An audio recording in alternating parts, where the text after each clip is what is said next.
Pakistan cricket team white ball के head coach Gary Kristen ने इस्तीफा दे दिया। गैरी क्रिस्टन आकिब जावेद और सिलेक्शन कमेटी की मुदाखलत पर नाराज थे। सुप्रीम कोर्ट का फुल कोर्ट इजलास आज दोपहर 1 बजे होगा। चीफ जस्टिस याहिया अफरीदी ने फुल कोर्ट इजलास तलब किया है। इस हफ्ते सुप्रीम कोर्ट के 8 बेंचेस के सामने 968 मुकदमात समाअत के लिए मुकर्रर। तहरीक इंसाफ का बाज़ाब्ता तौर पर जुडिशल कमीशन का हिस्सा बनने का फैसला। पार्लियामान के दोनों ऐवानों से अरकान नामजद करने पर इत्तेफाक। पीटीआई की सियासी कमेटी का एलामिया जारी। पीटीआई में कोई फॉरवर्ड ब्लॉक नहीं, पीटीआई में एक ही बानी पीटीआई का ब्लॉक है। चीफ जस्टिस याहिया अफरीदी अच्छी शख्सियत के मालिक हैं, कानून के मुताबिक फैसले करेंगे। अपोजिशन लीडर उमर अयूब की गुफ्तगू।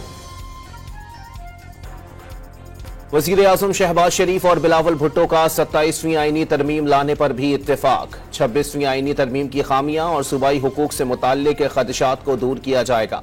शहबाज शरीफ ने 26वीं आईनी तरमीम की मंजूरी का क्रेडिट इत्तेहादी जमातों को दे दिया। गैर जमहूरी ताकतों का रास्ता रुकेगा। बिलावल भुट्टो पुरुमीद।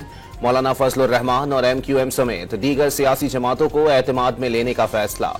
26वीं आईनी तरमीम करके अदलिया को कमजोर किया गया। अब कहा जा रहा है 27वीं आईनी तरमीम करेंगे।